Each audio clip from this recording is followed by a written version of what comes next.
What I do is inconsequential. Why I do what I do is I get to shorten people's journeys every day.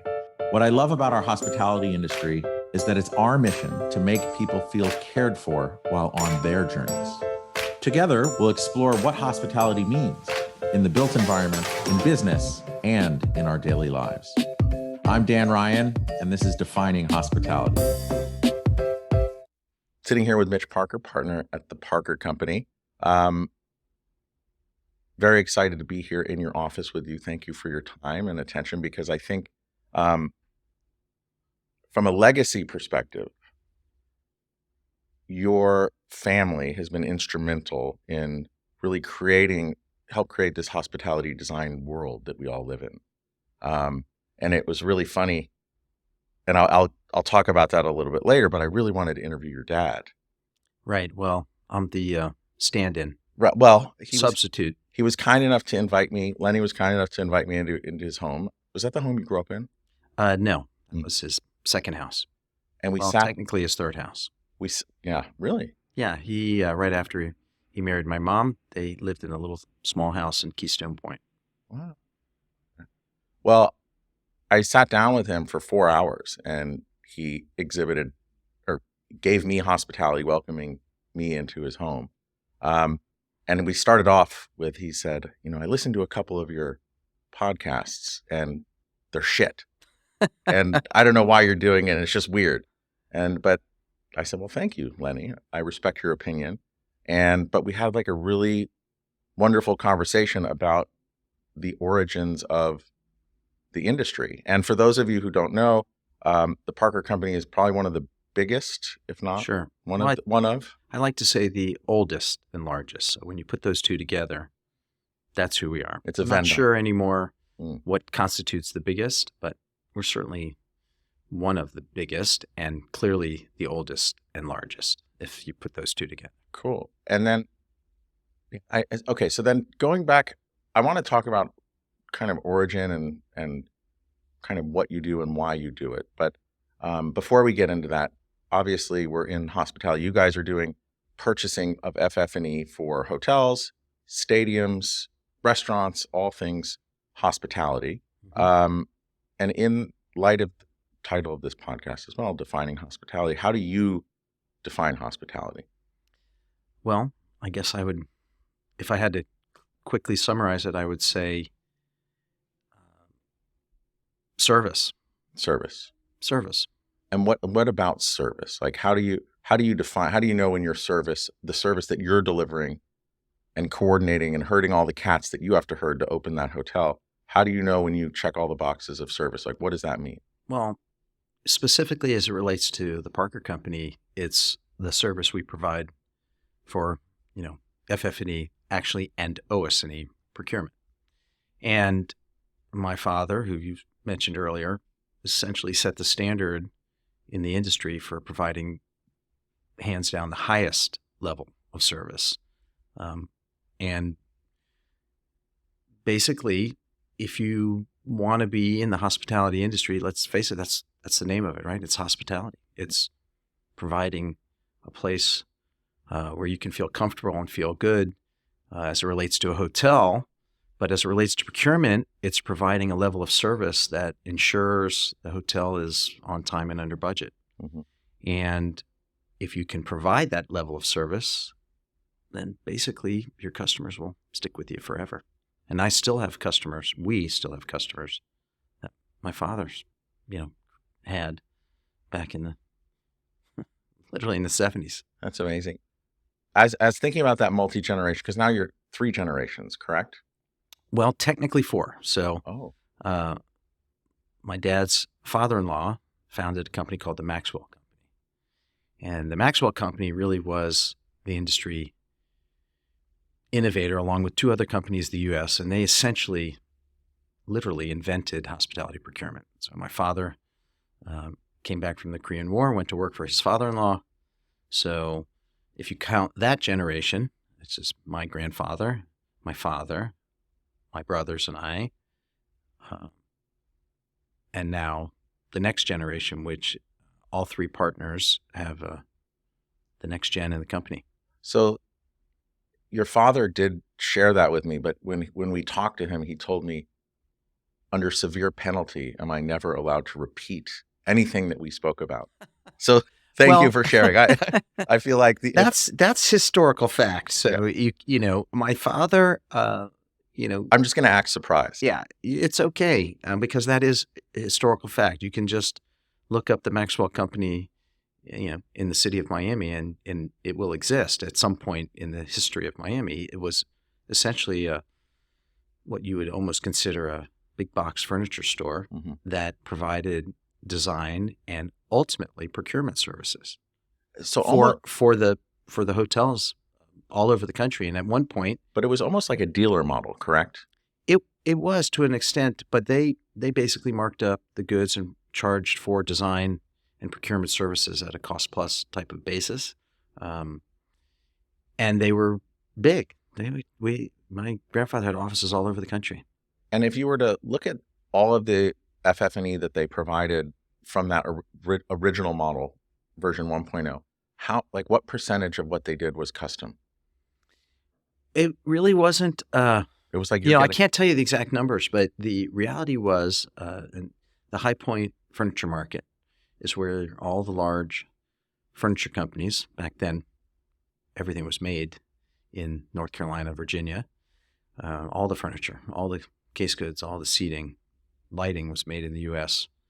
And you would go to the High Point furniture market as they presented new lines. And so this year they came out with a new traditional line, a new contemporary line. And you went shopping. That's how it worked. There really wasn't, I'm sure there was custom, but when you were looking to do a 200-room hotel or a 300-room hotel, you were buying. You didn't really think custom. You went to Drexel Heritage. You went to Drexel and said, what's the new line this year? I love so-and-so. And then you bought 200 rooms worth. Yeah. And what my grandfather did is consolidate that purchasing. Instead of the GMs going to the High Point market, he took the orders from all the GMs and he went to the High Point market, which gave him buying power and thus created the entire industry, which my father then took from there and perfected. So, because I think one of the lenses to look at this as far as service, if you look at that version 1.0 of the Maxwell Company, and not a lot of things being custom to where you are now doing hotels, stadiums, restaurants. I'm sure you have some retirement or assisted. We do some assisted living, not a lot, but so what percent of things are custom now? Well, since the Parker Company primarily focuses on higher end, so I'd say the bulk of our work is 4- and 5-star projects. Therefore, the bulk of our products are custom. We don't do a lot of program work. I mean, of course, clients who own 5-star hotels also own limited service hotels. But that's a whole different marketplace, and that's really not where we focus. Because in order to put all the pieces together for a 5-star hotel, it's a lot more complex. And every area of the hotel is more design focused. And if you're going to do a 5-star hotel, generally, you're going to hire a very, hopefully, qualified interior designer. And this is basically their opportunity to create a unique, right, a unique experience. Even if it's a brand, a well-known brand, it's still a unique experience. And therefore, you're taking this creation, which they are trying to do different every single time, and somehow that design has to be executed. And that's where we come in. And that's where the service comes. Because if you're buying a chair, and it's the same chair that's in every Marriott Courtyard, times 10,000 a year, it's pretty straightforward. Maybe you change the fabric because in Miami, you want ocean blue, and in New York, you want dark gray because it's a business courtyard. So, but the chair's the same, frame's the same, finish might be changed, but the chair's the same. So once it's designed and executed, it doesn't take a lot of service to buy that chair. Right. But fast forward to a Four Seasons or Rosewood or Ritz-Carlton, it's not a regular chair anymore. It's a custom chair, so it's not the same chair. It's custom fabric that was designed specifically for that chair. It may, if it's an upholstered chair, it may have a custom pillow in another custom fabric and some kind of fringe hanging off the pillow, which is also custom just to the pillow. Well, so it becomes that one chair becomes significantly more complex, and then multiply that times essentially everything in the hotel. Yeah. And that's where the level of service has to change, because to get from interior design concept to actual hotel operating with all of those custom products is a monumental task that is very rarely recognized in our industry. I 100% agree. And before, just so everyone knows, I forgot one of my microphones before I came here. And you were kind enough to let me use your car to go drive and get a new microphone. So I hope it sounds good, everyone. Just know that I am fallible. But that was just a fall down on me. And when I look at like what I do for the vast majority of my time of custom furniture for hotels, you have that delivery window sometime 9 months in the future from the time that you get an order. But we are constantly obsessing over the 150 things that need to happen before. Right. And the milestones and the communication and the over communication and really just being kind of a glue and a collaborator that helps no dates get missed. So you're not because ultimately if you're displacing revenue, it's not good. And then whatever the system is at any given moment, whatever got us to where we are right now, it's not going to serve us in the future, because all the stakeholders, all of the designs, all of the operations, they're constantly changing. So we have to have this and be wired with this service mentality where it's constantly improving and like taking all those little noise and stress points when things change and incorporating them into a continual area of improvement. Well, I think really the key for us, and really for any effective purchaser, is to make sure that you have what we call a proven project methodology. Mm-hmm. So it's the same for any vendor, right? If I write a purchase order to you, you got to execute. And it doesn't happen by accident. It just literally, sure, a factory knows how to make the furniture, but what are they making? Why are they making it? Why does it work? What doesn't work?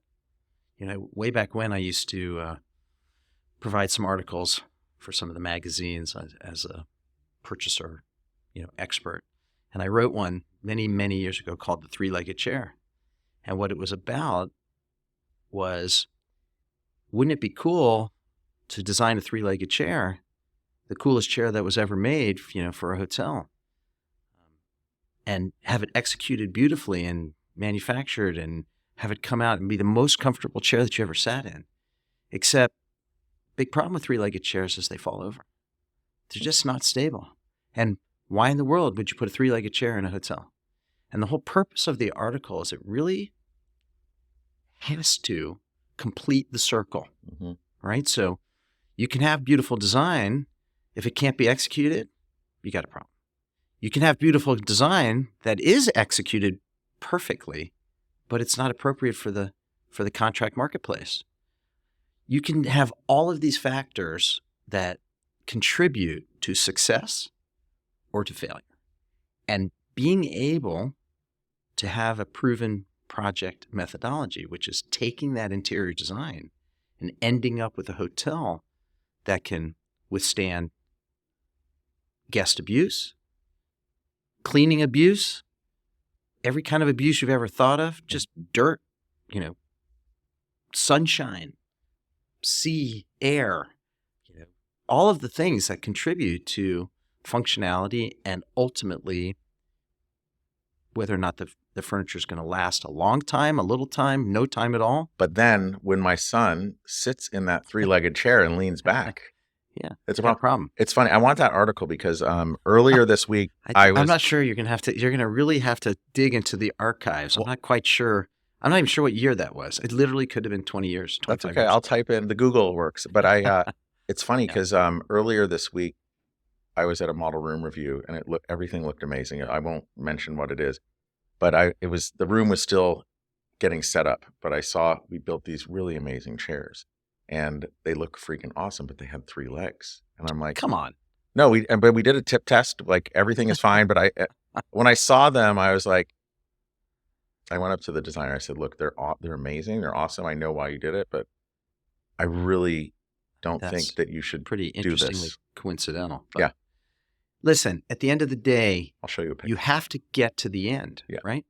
But it's a very complex and requires a lot of input on all parties to get to the end.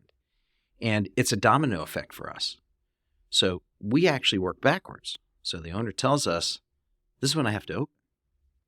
Okay, and then I say, okay, well, to effectively open on this date, we have to start here. Yeah.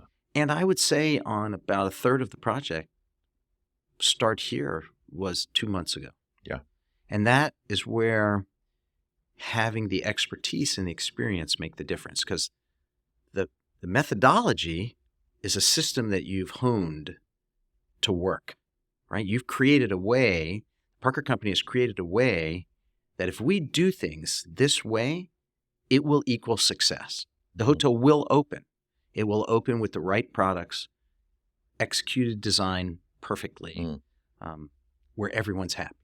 That to me is the mark of success. Yeah. You open with what the designer intended at the client's, hopefully under the client's budget, and everyone's happy.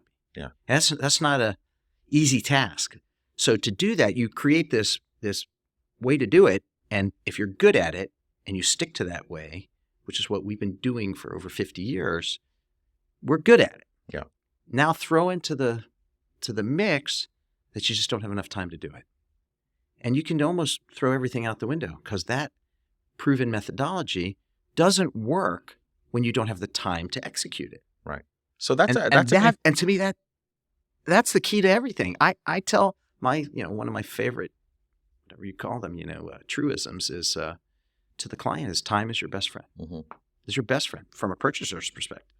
Because then I got time to present everything to you. If you don't like it, I have time to do it again. And I can give the manufacturers time to actually build it that they really need. And the fabric guys time to make the fabric to send to the chair guy to build it that they actually need. Not the 3-legged chair. Hopefully not the 3-legged chair. But going into that, and I think because we can, like when you think about service, so much of it is about hearing your customers, but also having your customers hear you. So yeah, and do it in a way that's not combative. It's like, hey, we have your best interests in mind. Because in essence, you're a fiduciary for the client. Like they're spending, $40 million on stuff getting into that hotel. It needs to be there. But what happens when you start it past where you're supposed to? How do you kind of manage their expectations? And an example of that is we get purchase orders all the time. It'll say PO or delivery date November 15th. And I'll say, well, the first thing we do within like 48 hours is our schedule, because starting backwards, it shows December 1st or December 15th. Are you okay with that? Like, because this is real. Right. And all these things also have to happen. And sometimes, like, we'd rather say, hey, find someone else that can do it because, we're only as good as our last job. How do you manage your customers' expectations when you've started after the fact? Well, it's a great question, and it's a very tough answer, because first you want to get the job. Let's start from the beginning. Mm-hmm. So you want to tell the customer that you can do what they want. Mm-hmm. But if what they want is really unrealistic, we have always taken the approach, we tell the truth. That's just the bottom line. I'm going to tell you that I can work hard, and I can tell you that because of our experience and because of our buying power, because of our relationships, that we can probably achieve things that very few can achieve. If we can compress time, we can ask for favors, we can, we have guys that we know can execute faster than others.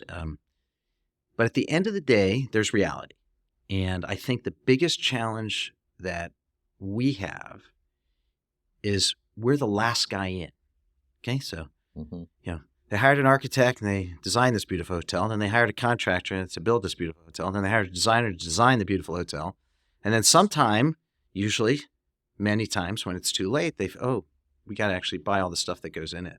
And that time is just not enough time. And so we just basically tell it like it is. This is what it's going to take to do it right.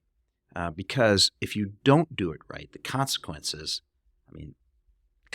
are you don't get what you want. And you're going to still spend, you're actually going to spend more. So you're going to spend more and get less. That's a great deliverable, right? And potentially blow up your pro forma for the real estate asset.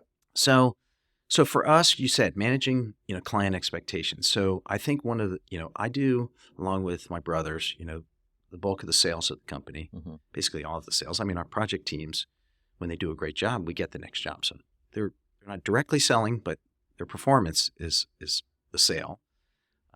But when I'm talking to a client, literally maybe the second, what's the name of the project? Where is it? That's 2 questions. And the third question is, when do you have to open? Yeah. Right. And so that's the generator of, listen, guys, if you hire the Parker Company, we're probably the only guys that may be able to achieve what you're looking for if you don't have enough time.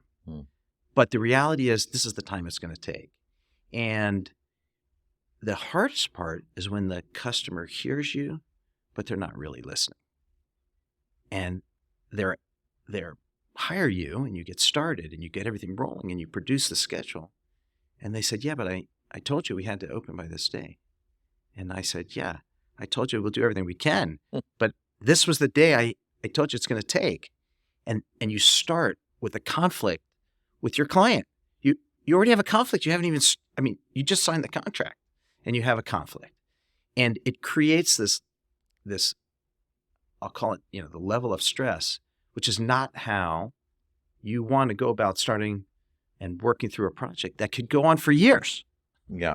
So that does not align start with your proven project methodology. No, the proven methodology is that it takes a certain amount of time to do things. And I tell clients all the time, if everything went perfect, this is how long it would take. And I've never done a project in my nearly 40 years where everything went perfect. It's just not the real world. There's too many moving parts. I mean, this is not a 36-piece puzzle. This is a 2,000-piece puzzle. And as you can expect, the degree of difficulty in a 2,000-piece puzzle is significant. That has to almost land do an aircraft carrier landing 9 months out in the future. Yeah. Right? I started earlier by saying very few people really understand when somebody says to me, what do you do? I say problem solve. That's my answer. Because that's my first answer. And they go, well, what do you mean? I said, well, if you take an entire hotel and turn it upside down, everything that falls out is what essentially, there's a few things that don't fall out, the Parker Company buys. So I said, stop for a minute, think about that. I'm talking like every single thing that falls out, we buy. Everything. You're talking about thousands of items. Yeah. Okay. People don't even think about the things like we buy engineering supplies. Just the engineering supply order could be 1,000 items. I mean, we're talking every size screwdriver that you need to fix every single thing in the world. And just to add some color to that, like as a former project manager, purchasing company, and in charge of the budget and the 500 line items or 1,000 line items that are on a guest room budget, each line item, each vendor, there might be 80 or 100 vendors. There could be, 1,000 SKUs. Each line item has a novel of information associated with each one, especially because it's all custom. Yeah. And there is I don't know if you called it a cascading effect, but I think that's what you meant when we first started talking. Like there's a compounding effect or a cascading effect. When things start going wrong or you start compressing time, it increases the odds of all of that novel of each 1,000 line items of information to kind of go off the rails. There's too many moving parts. So how do you control that, right? So the only way to really control the amount of moving parts is to have excellent documentation. So one of the hardest things for any purchaser is if the initial or original documentation is incomplete. And unfortunately, or maybe fortunately, to whichever way you look at it, there are a lot of very, very qualified hospitality design groups, design teams. And they have the right documentation. Owners want new faces and creative new, and a lot of the designers who are super talented don't really understand the documentation needs in order to execute the design. Really, there can't be, and you're a manufacturer. Yeah. And if I say, really don't worry about the finish, and your answer is, yeah, but I can't literally finish. I can't even start at that point, I can't really. finish the furniture without the finish. Yeah. Right? It comes out as this raw box, and at the end, it's supposed to have a finish. Yeah. I can't, even if the finish is clear, that's still a finish, and it's not finished until I put the finish on. So think about that. Every single item has details that have to be identified, relayed to the manufacturer, verified, checked, approved, manufactured, checked again on receipt, delivered, and installed. And in one piece of furniture, there can be 7 different options. Yeah. You've seen it. Yeah. You can have 9 different vanity sizes, 11 different refrigerator bar sizes, or whatever you want to call them, consoles that fit in an exact space. Yeah. It's complex. What I like to say, like going back to the 150 steps that need to happen that we're always obsessing over, I would even say that the designers or the design firms who have the best documentation, they really dial it in and make it so as close to perfect as possible. There's still a gray area that needs to get defined, right? You have to make it because ultimately you have to turn it into ones and zeros.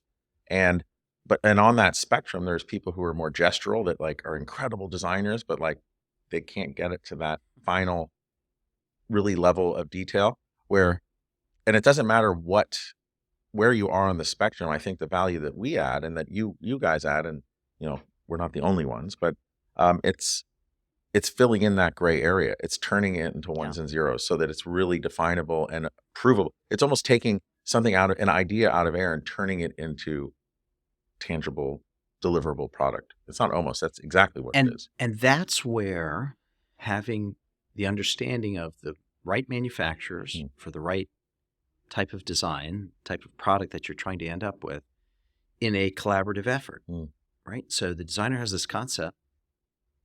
They may or may not have documented it perfectly. The purchaser has to come in and say, okay, I'm going to put together designer and manufacturer, and we're going to make sure there are nothing can be concept anymore. It has to turn into something that can be built. And manufacturers don't talk about, well, I can build something like that. I can build this. Yeah. And there's going to be a shop drawing that you sign off on, and that's what we're going to build. And if you can't get to that point, then you can never get anything built. Totally. So having that collaborative effort where we participate in making sure the partners, the designer, the owner, the manufacturer, the stakeholders, right? They have to come to an agreement that this is what we're going to accept. And we don't have to get into huge detail, but the model room process is really the culmination of that collaboration. Because you think after all this effort, we're going to see this product that's exactly what I want. And let's face it, I've never been to a model room where the client or the designer walked in and said, approved. Yeah, there's always everything changes. Approved. I've been in ones where most everything's approved. I've been in ones where nothing is approved. Almost nothing. What about the ones where most everything is approved and then the significant other of the owner comes in? Well, there's the significant other factor or the partner factor. You can call it what you want, whether it's your marital partner, your life partner, or business partner. Or business partner. Yeah. Somebody may not like it. And I will tell you that's sadly, we joke about it, but that's one of the, I'll call it detrimental factors to the process, which is the decision making. Yeah. Right. So I understand if you have a concept and you hire a designer and you put this process together and we deliver this model room and it is not the concept you envisioned right? You had a color board and you had this design concept and they spent all this money presenting it to you. And it looks like the color board, but the color board is just that. It's a 2-dimensional, sometimes 3-dimensional nowadays, or probably more often like than a not. rendering now. Right. Renderings are 3-dimensional, and but it's still a drawing. It may be the most perfect CAD, computer drawing you've ever seen, but it's not reality. You can't sit on the drawing, right? You can't sit on the chair in the drawing. You need to sit in the chair. It can look like a beautiful chair, but if it sits terribly, it's the most uncomfortable chair you've ever sat in. It really doesn't work. And so when you get to the model room, I get it. This is not the concept we were shooting for. This is not the feel. Okay, and then you can tweak it. But what really throws a wrench into the system is when some third party steps up and says, that's not what we want. Who was outside of that decision funnel. They weren't part of it. They just glanced at it, and they are a significant stakeholder, so their say is important. And to me, sadly, it's a huge amount of wasted effort because the effort that went into getting there is significant. So how do you prevent that? You need to make sure, which we can't do, in the decision-making process, that there is this single final say-so who can overcome or attempt to overcome these. Let's keep modifying. It's an evolving design process, and evolving design does not lead to hotel opening. But it's all those two things are really incompatible. I think there's also just for who that one person is or that one accountable party, it's also just asking them, hey, are there other stakeholders that need to be looped in here? That'd probably be a good idea. Yeah. But can't say I've ever really asked that. Well, maybe I'm afraid of the answer. We do that because with time, what we find sometimes with time, we create accountability for us. Like we'll get drawings to you and finishes by this time, but we need them back by this time. And we always ask, hey, we know that you'll turn them around quickly, but are there other stakeholders at brand or ownership that want to look at it? Because that can actually eat up a lot of time. They're traveling, they're playing golf, they're doing whatever, and they're not. Well, again, it all ties back into what we said, right? There's a lot of moving parts. Yeah. There's a lot of pieces. And the successful projects have companies and collaborators who understand the pieces needed to finish the puzzle. And let me tell you, that's a key part of it, because experience is really, I think, is probably maybe more important than anything. That's where I wanted to go next, because when you talk about control and the proven process, one of the things that really strikes me about the 4 generations is not just the 4 generations of family. You have some project directors, that's what you call? Yeah. Who have been here for 40 plus years? Yeah, 40 plus, yeah. I think we're a bit unique. I mean, so maybe a few of my competitors have a couple around here, but we literally we did a check, and I think approximately 25% of our company has been here for more than 30 years. Wow. And somewhere around 40% of our company has been here for more than 15 years. Our own receptionist has been here for more than 25 years. Wow. Which is incredible. So she's really the office manager. It's unfair to call her the receptionist. Yeah. She is the receptionist too. Carole. Let's just give her a shout out because she's amazing. Carole's incredible. So and I think I won't say it's undervalued. That's untrue. Experience is highly valued. But it's very hard when I'm presenting the Parker Company, unless I really have an opportunity to talk about the type of people who have been here 30, 35-year project directors. Which project director has been here the longest? Technically, Linda Hein. Linda, okay. Yeah. Marilyn Webb retired last year. Marilyn was on 46 years. So that's also an interesting thing, because they obviously started working under your dad, for your dad. Yeah. Right, for Lenny. Marilyn was, I think, the 3rd employee. So but I think it's a testament to also a multi-generational business where, the next generation comes in, and these people who have been adding such tremendous value for so long, they're like, who are the new kids? But you guys have really managed to keep them. I experienced, all my brothers experienced that. My father founded the company, and has some very, very qualified, some of which are still here, right? Mm-hmm. People he hired. And at some point, though, you kind of have to, so by virtue of me being a Parker, and by virtue of my father initially, giving me stock in the company, I became an owner. Mm-hmm. But I had to, you had to earn your stripes around here. Yeah.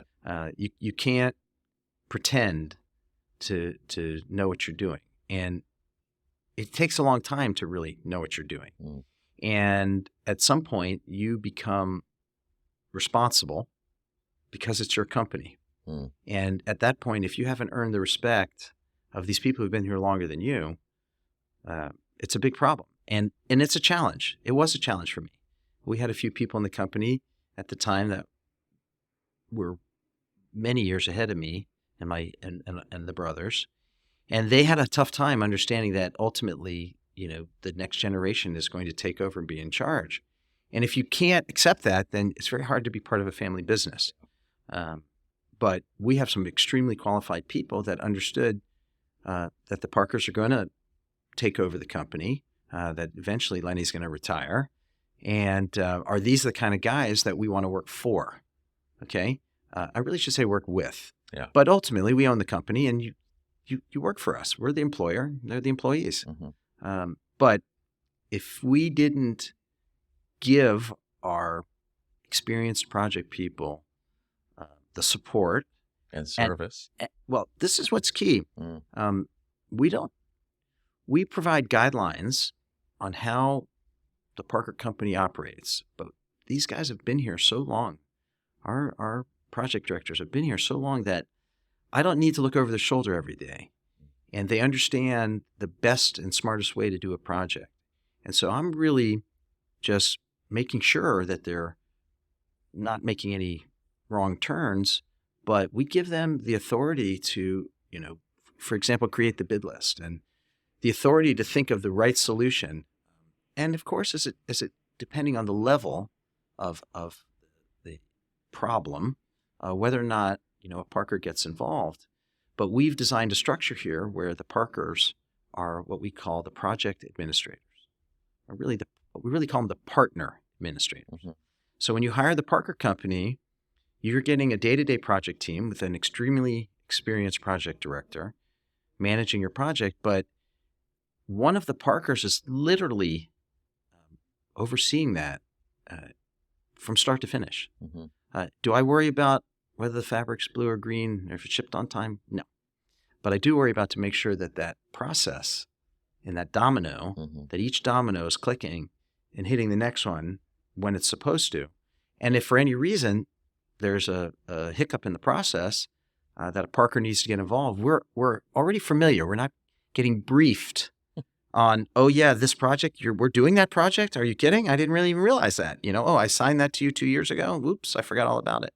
So again, part of the process is making sure that from an administration standpoint, doing the things we're supposed to be doing when we're supposed to do them so that, there's success at the end of the project. And I was asked the other day, I was talking to a furniture rep, not to be named. They said to me that every manufacturer makes mistakes. Mm-hmm. And I said, that's a fact. The Parker Company makes mistakes. There's too many pieces not to make a single mistake. And I made a statement which was, I think it was highly challenged, which was that we have never been, as far as I can recall in my 39 years, the reason for a delay of a project. Now, many projects have been delayed, but not because of the Parker Company. Mm. And they challenged that statement. Said, come on, that's ridiculous. And I said, no, it's not ridiculous. Because, as my dad likes to say, a long time ago, we made a lot of mistakes. Parker Company has basically seen everything that can go wrong. But you're still surprised. Well, I'm not surprised. It's part of the process. You allocate some bandwidth to the unknown unknowns. Sure. Yeah.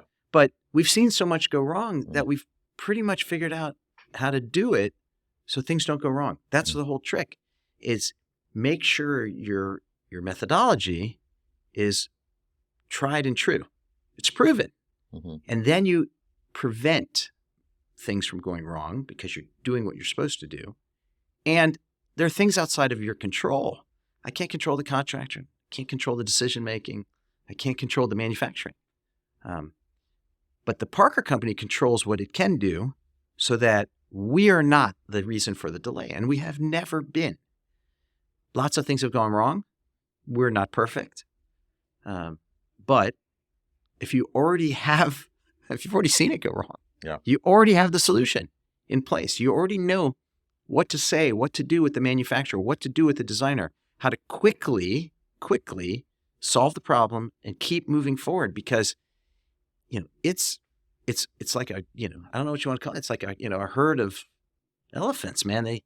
You got to keep going, because you'll never get to the end if you stop along the way. And there's lots of diversions, and there's a lot of things that literally pop up. And I say all the time, it's almost shocking, some of the things that happen that I've haven't seen before.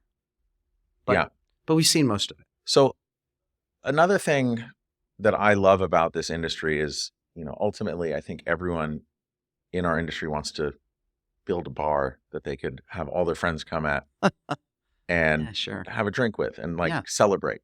But there's a joie de vivre through most everyone in doing what we do of FF&E, sourcing, manufacturing, purchasing, designing, delivery, install. And I really appreciate that. And something that I think is really awesome and surprising about you on that joy of life side is you've always been very passionate about camp.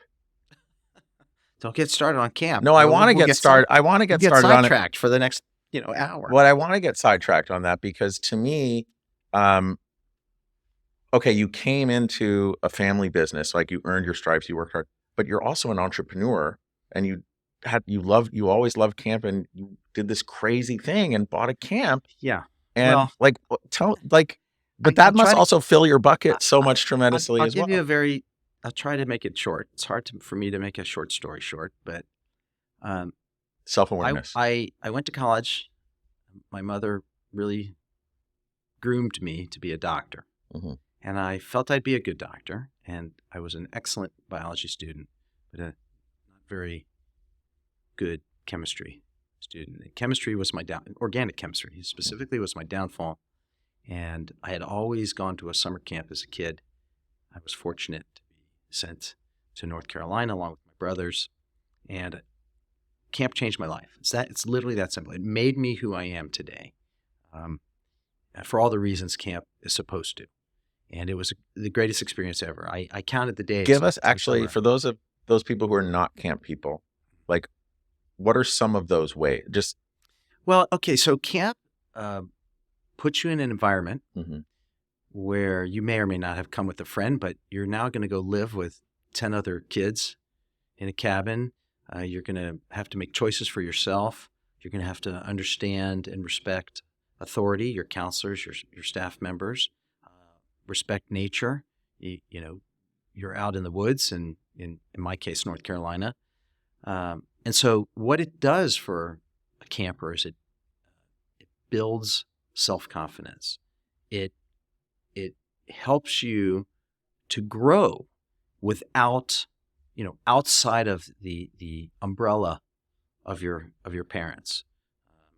You have to make it on your own. You have to learn how to get along. You have to learn how to make friends. You have to learn to solve problems. You go to school, you make lots of friends, but you don't go home and live with 10 of them, right? I mean, it'd be one thing. Can you imagine if you look at all your friends? If you've been friends long enough, you might thank God I didn't live in his house, But the truth is that's what camp does. And so what it did for me is it created an environment where I could learn about myself and I could grow. I'm number 4 of 5 brothers. So there's a huge, crazy, weird family dynamic of anybody who's been in a big family, and especially if you're, one of the younger. I'm number 4. So, dealing with 3 older brothers and everything that's involved there. And so so when I got to camp, it was an opportunity for me to be me. I was no longer just one of 5. It was me.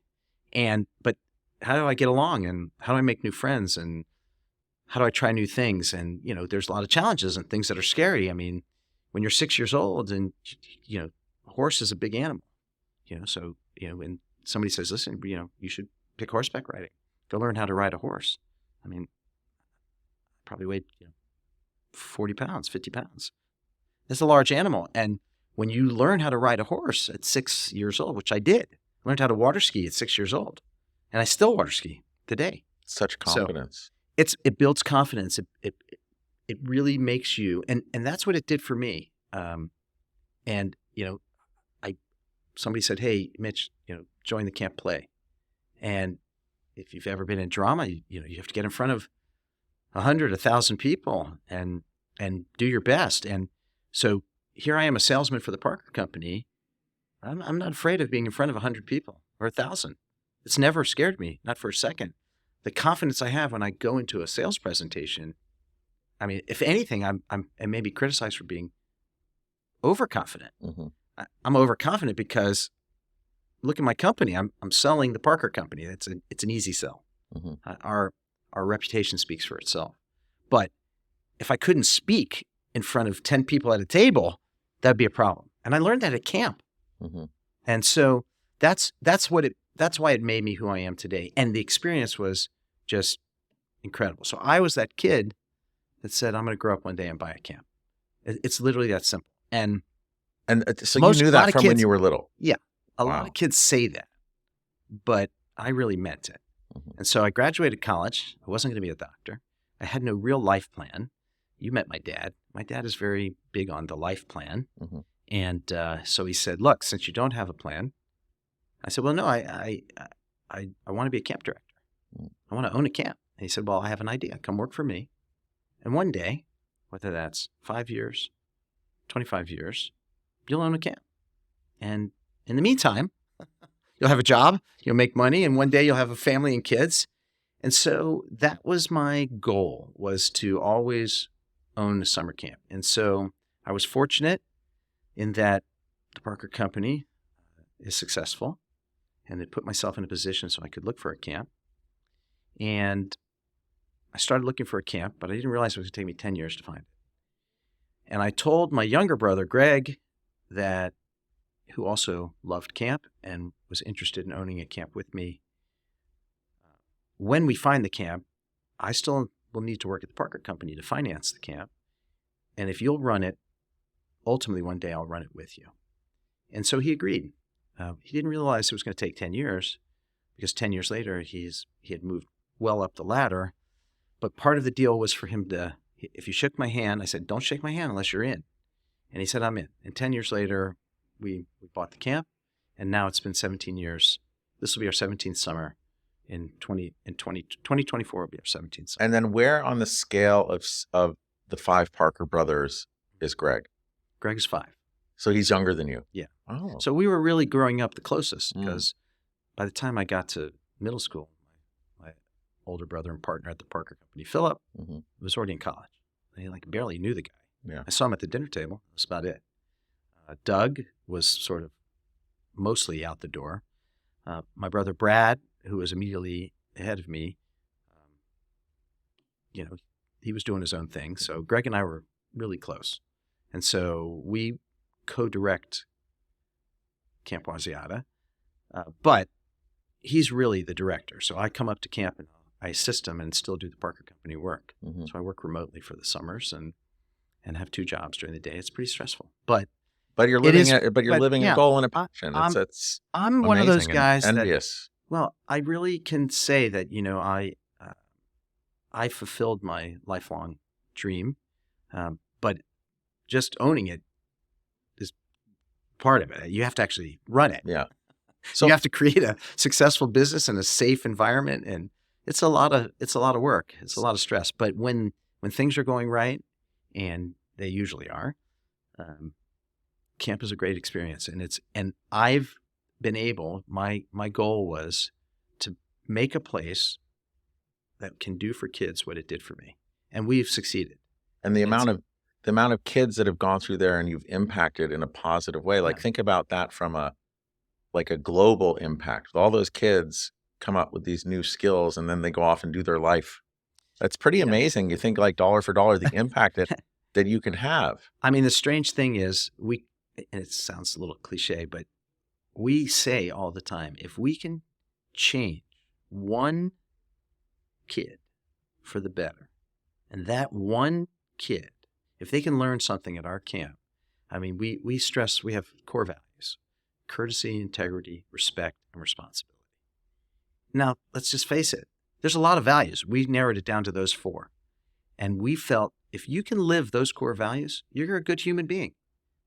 And so if we can help someone to be a better human being, and they leave our camp and grow up and do one good thing for their community, for their family, for the world, one good thing, we've made a big difference.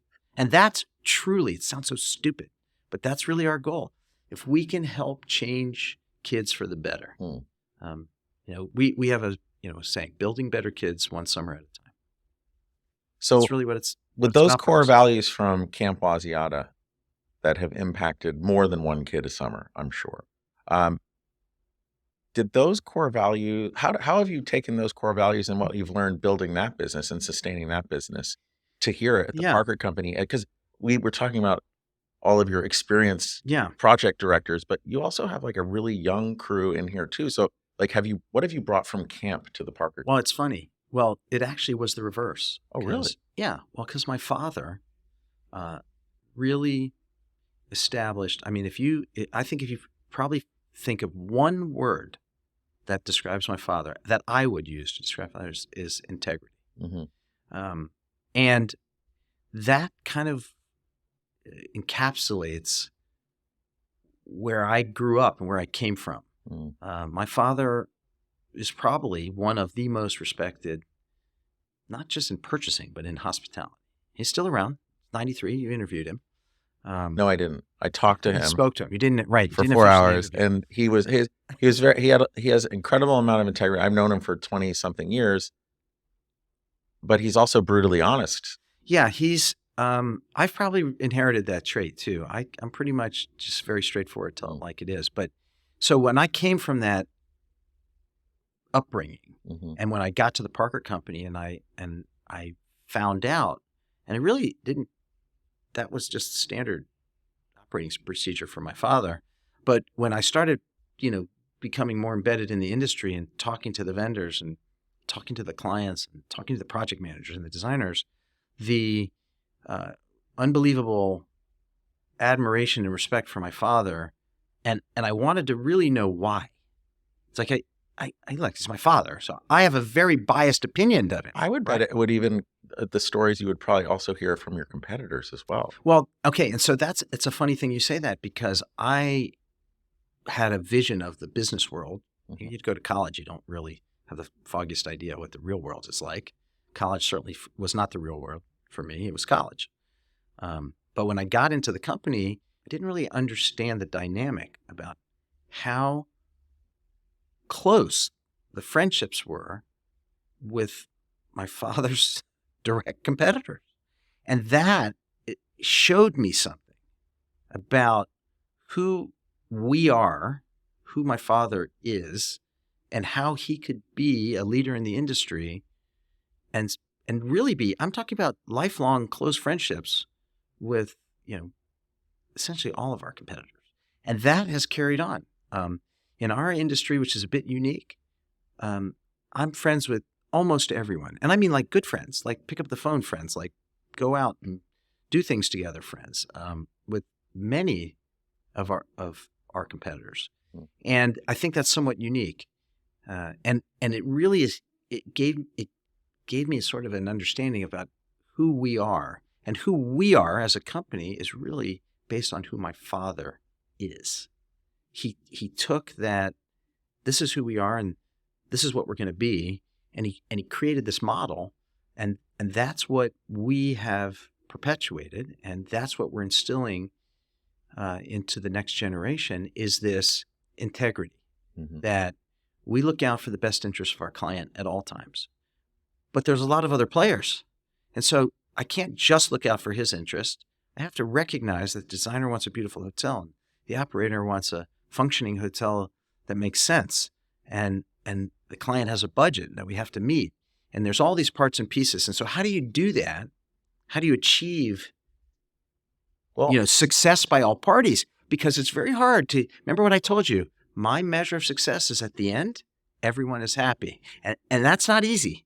Well, so to do that, if you have integrity and you are straightforward and honest and you collaborate so that your ideas are not the only ideas. Collaboration doesn't mean just one set of ideas, right? So we have to all be part of this process to achieve success. And I found that learning from my father and instilling that in the next generation is really critical to our success. And camp, when you say, what did we model from camp to the Parker Company? Really, we modeled camp from the Parker Company because that's where I was first. And I figured if we can instill, it's part of service, right? When you say courtesy is one of our core values. I'm constantly frustrated in the fact that I'm supposedly on the same team as all these really smart people. And I see so much animosity and so many finger pointing, the blame game. If something goes wrong, something goes wrong. I told you, what do? Problem solving. Mm-hmm. Everything goes wrong. 100 things go wrong on every project, but we all want the same thing. We need a hotel to open on time and look beautiful under budget. And so when we're all in the same, I have always tried, no matter how difficult a member of the team is, to be courteous. And that was, my father could be courteous until it was time to say, listen, guys, if you insist, we're not going to get to the finish line. And so you can't be courteous all the time, but if you're a courteous person and you have integrity and you show respect for I have an unbelievable amount of respect for the interior designer. Again, rarely you walk into a hotel. You don't understand. The average person has no idea what went into. It's amazing. The experience. How do you get there? Yeah. It's try to design one room in your house and think about a whole hotel. It's unbelievable. It's really an unbelievable accomplishment. And when you walk in and you are overwhelmed and you say, wow, that wow factor, it's very rare for the average guest to understand what it took to get that wow. And my job, Parker Company's job, is to execute it. Because you can draw it on a piece of paper, but it doesn't mean anything. And so those core values that we have at camp, they're really how we operated the Parker Company as well. And so it was really a very easy transition to. That's super surprising. I thought it would have been the other way. That's really cool. Yeah. I just on the integrity part, just from my experience, where you have your client's best interest in mind. I was working on a project with your brother. It was a big project, and I was staring down the barrel of a big problem. And the problem was whatever the problem was, but came up with a plan to fix it. There were some other extraneous things, and he really stepped up, keeping his client happy, but also saying, okay, well, I see why this all happened, but I'll protect you, but you got to get this shit done. And it was amazing because that could have turned very, very bad. Again, in our industry, there's lots of different ways to approach a problem. Mm-hmm. We look at it that we're all in this thing together. Mm-hmm. And I can just, if you're made a mistake, I can just bury you and tell everybody it was his fault.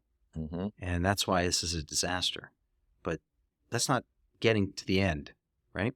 The end is we got to get this hotel open and we got to solve the problems and we're in it together. And I don't need to bury you. I can hold you accountable, but there's a difference. And so if I go to my client and say, I'm going to hold everyone accountable, including you, Mr. Client, right? that's what it's about. You can hold me accountable. Parker has to do their job. And part of my job is to make sure that everybody else does their job. I mean, we're not the project managers, but we're the procurement managers. And the hotel can't open unless the products are there. Mm-hmm. Okay, so you can say anything you want. They can build the hotel.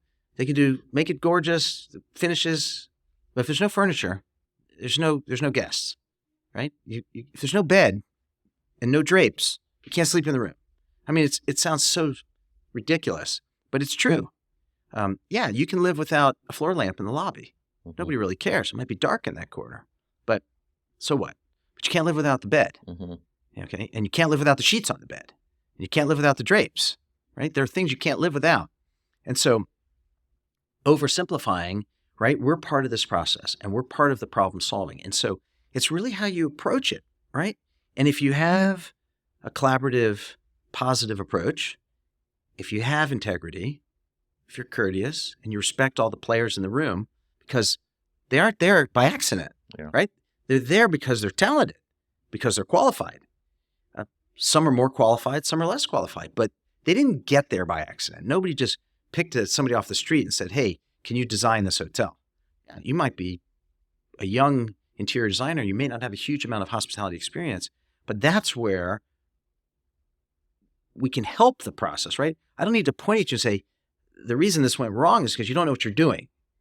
I much prefer to say, the reason this can go right is because I know how to help you make it go right. And if I bring in the right manufacturer who will help you design a piece of furniture that will perform, many, many, many years ago on a project, and a designer not to be named, they wanted a desk in the room with a very thin, like spindle leg.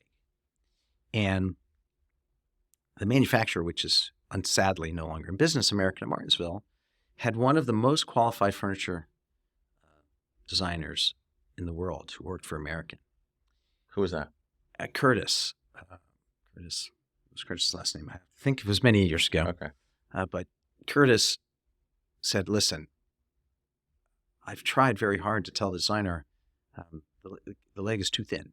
It will not perform. So can we just say the designer was Michael Bednar? It was not Mike, but the designer's still in the industry, so I don't want to say anything. Okay. And so he said, I'm coming out there. I'm going to come out to the model room review because I want you to know something, Mitch. We refused to build it the way the designer, even though they signed off on the shop drawing, I went into engineering and I changed it. Mm-hmm. And I made it so it's not going to break. It's not going to be dangerous. But I still think we executed the design. But can't say, and if we lose the job, we lose the job because I didn't do what the designer wanted. But I can't do it. Integrity. And I know it won't perform. And ultimately, you're going to come back to me, and hopefully nobody gets hurt, right? So we did the model room review. And Curtis came out there and he said, hello, everybody. I've been a furniture designer for 50 years for one of the oldest. American at Martinsville was the oldest, case goods company in the United States. And he said, I'm sorry. I know what the designer wanted, but I can't build it because it won't perform and it won't be safe. But I think we executed the design as best as we could. And then he did something amazing. And let me show you what it's all about. And this, I think Curtis was probably 75 years old 40 years ago when he walked out, and he climbed up on the desk and he danced on the desk. He did a little jig on the desk. And he said, because I don't know if anybody's planning on dancing on the desk, but if they do, it's not going to break. Wow. And the designer, they didn't say anything. They realized, wait a minute, there's more than one piece to this. Mm-hmm. It's a collaboration. And ultimately, somebody might dance on the desk. Mm-hmm. And it was almost, and I was young at the time doing the project. And I really saw what it means to have the right players. Mm. And part of our job is to make sure that we have the right players. And hopefully you have a designer who whose ego doesn't get in the way of what's best, right? And so this effort, it takes a lot of, a lot of cooperation, a lot of collaboration. I agree. And if you don't have it, yeah, those are the projects that are extra stressful and extra difficult. And it's unfortunate. I think if I have, I think I'm getting more like my dad, like you said, when he told you your podcast was shit. That's not really what he meant. What he meant was, what's the real value? Yeah. Is there a real value out there? And if anything, from this discussion, I think the value is not that, hey, the Parker Company is a great company. We are a great company. But I think the value is that if you put the right team together, and hopefully it includes us, right? Mm-hmm. But if you put the right team together, your chances of success and that everybody's smiling and happy at the end are so, the percentage is so much higher than the wrong team. And you don't know if it's the right team when you put it together. And to me, if you have success, you should repeat the team. And to me, that is the most rewarding part, is when we're hired again. Because what it meant was we were successful. Yeah. And everybody was smiling at the end. It wasn't easy. Some are easier than others. And I think the hardest thing for me is when I'm sitting in a meeting and everybody is mad at everybody. And I sometimes have to step back and understand, yeah, this is stressful. The owner dropped $40 million and it's not going the way they want, right? I get it. That doesn't mean he's happy or she's happy. It's just, we're going to get there. And sometimes, it's a bumpy road and sometimes it's smooth. Mm-hmm. It's just, if you have the right players and the right team and they're good at what they do, your chance of success is great. And if you can collaborate and everybody helps each other, supports each other, I agree. Then it's a win. And that's the hardest part. And what I find is I am more and more frustrated as I've gotten older in this industry by, I'll say, incompetence. There's a lot of people out there that are hired to do a job and they're just not very good at it. And two, just, I don't know the right term, just nasty, mean. Mm-hmm. People whose approach is, I'm going to yell at you instead of work with you. We've all dealt with people like that who would just rather yell at you than talk to you.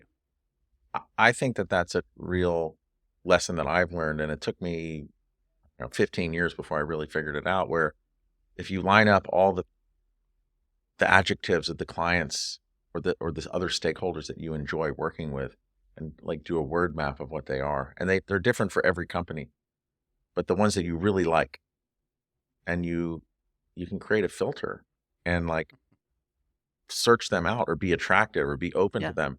And then that breeds repeat success. And every individual, every company, every stakeholder has a different filter, but I think it's a really valuable exercise to go through and say, like, what do we love about these customers? Yeah, somewhere early in the conversation, you said something about, I don't recall exactly, something like professionalism or something. And I've always said, if you've hired me, you should ask my opinion. You hired me because I'm a professional. Mm-hmm. I'm good at what I do. Why did you hire me if you're just going to tell me what to do, right?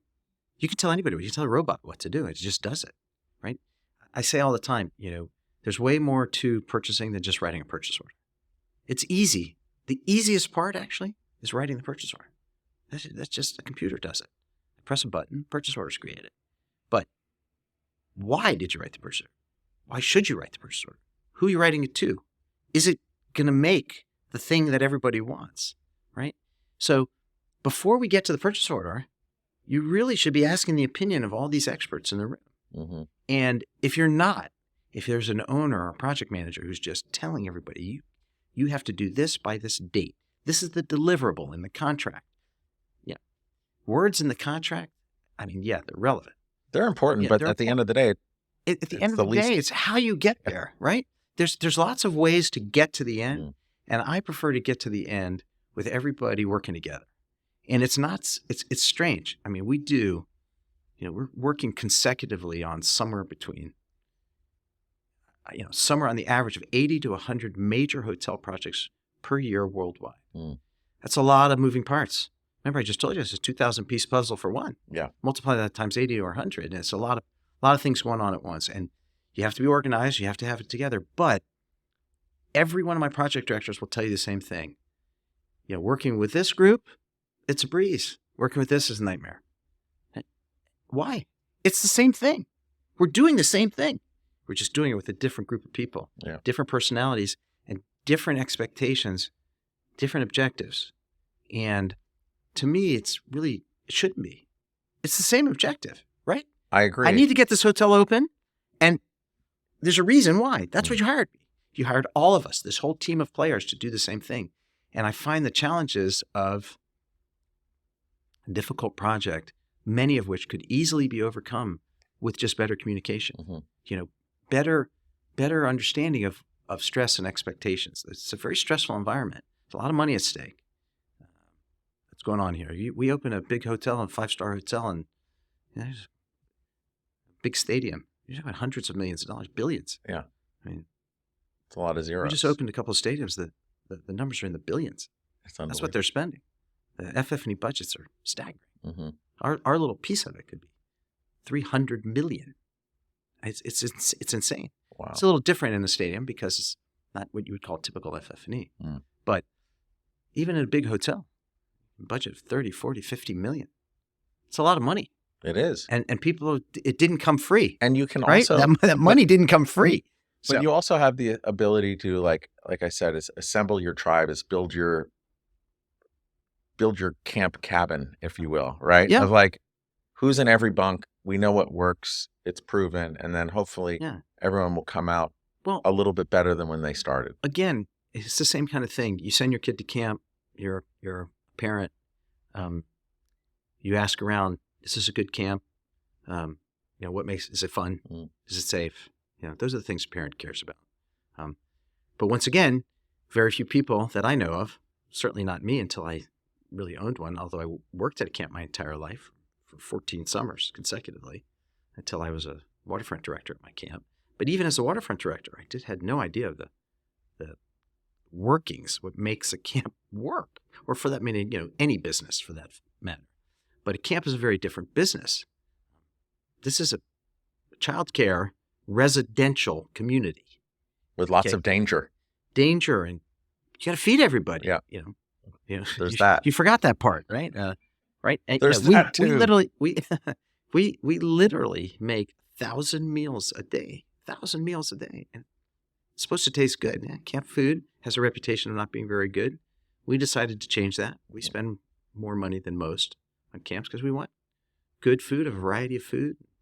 It sounds so silly, but I had no idea what goes into serving 1,000 meals a day.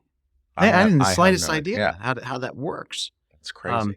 And that's only one part of it. And it's very interesting, the correlation to how to make a camp run successfully. Now that I've run a camp for 17 years, my brother does the day-to-day most of it, but I never realized the parts and pieces. It's just like a hotel. I said it 5 times. Nobody really grasps the parts and pieces of what it takes to start from a bare piece of ground and end up with 400-room hotel. It's unbelievable.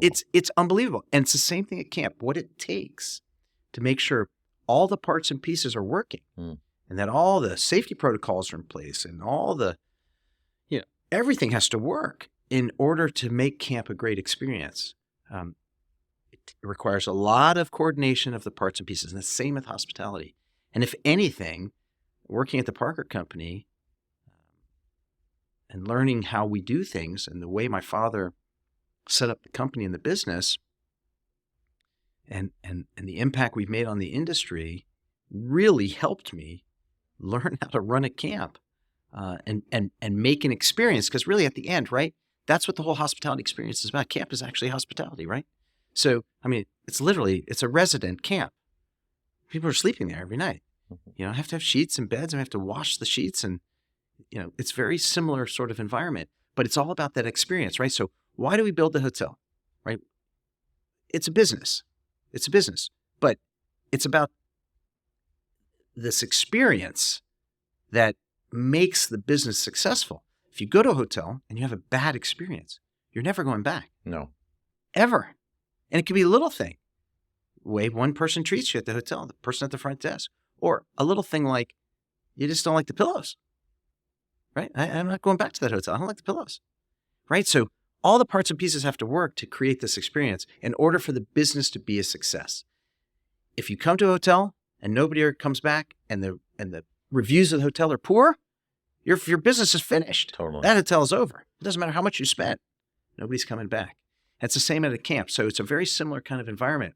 It takes a lot of parts, a lot of moving parts, all working together, but I think it's all working tied to the same goal. It's all tied together with vision and values, ultimately, in everything that we do. And this has been a great experience for me sitting here with you. And like, I'm walking away with some really new perspective. That's what I love doing about this so much, is that it changes perspective. So I want to say thank you for your time and thank you, Dan, and being here and sharing, because ultimately I think people are going to hear this and understand another facet of what it is in this hospitality design world that they may not have known. And thank you for sharing your experience. I really appreciate it. Well, thanks for bringing up camp. Yeah. Because I'm very passionate about camp. I'm very passionate about the Parker Company. Mm-hmm. When you work in a family business, mm-hmm. There's a different, I'll say, at least from my perspective, there's a whole different sort of expectation and requirement. I have a lot to live up to. I think my brothers and I have lived up to my father's mm-hmm. Standard and expectation. In fact, if you ask him, he probably would tell you we exceeded it. If we just match, I'm good with that. Well, to get the seal, to have him tell you that you don't suck is pretty great. And with that, if people wanted to learn more about you or Camp Waziyatah, like, where do they find? How can they learn more? Well, probably the easiest thing would be in today's website world to access us at parkerinternational.com or wazi.com. Wazi.com. If you want to learn about camp, if you want to send your kids to a great place with that can really change your life, mm-hmm. that's wazi.com. If you want to buy an insurance policy that you can essentially guarantee that your hotel is going to open on time and under budget, that's parkerinternational.com. Go to the other one. .com. So you have great child experience. Right. Either way, it's a great experience. It should be a great experience. Tied together with values and vision. You know, I'll end at this. You know, not every kid loves camp. Mm-hmm. Even though we build a place that you can love camp, and not every hotel project works out perfectly. But I'm going to build. The Parker Company has created a way so that if you hire the Parker Company, your hotel is going to open. It's going to open on time. Maybe bumpy, maybe smooth, but we're going to get there because we're good at what we do. Mm. And we care about what we do. We're passionate about what we do. And it's the same with camp. We have built a place where you can send your kid and feel comfortable as a parent that they're going to a safe place, that they have the opportunity to have the greatest time ever. Mm. They may not love camp. The strangest thing is my wife married me knowing I was going to buy a camp, and she hated camp. But it's odd dynamic. Yeah, it's all part of the growth. She loves Wazi, but she hated camp as a kid. It's all part of the growth. But seriously, thank you for your time. I appreciate it. And also, listeners, thank you. If this changed your opinion on hospitality, how to deliver it, receive it, or camp, and how business influences camp, that's amazing. Please pass it along. It's all word of mouth, and we thank you. Thanks, Dan. Thank you.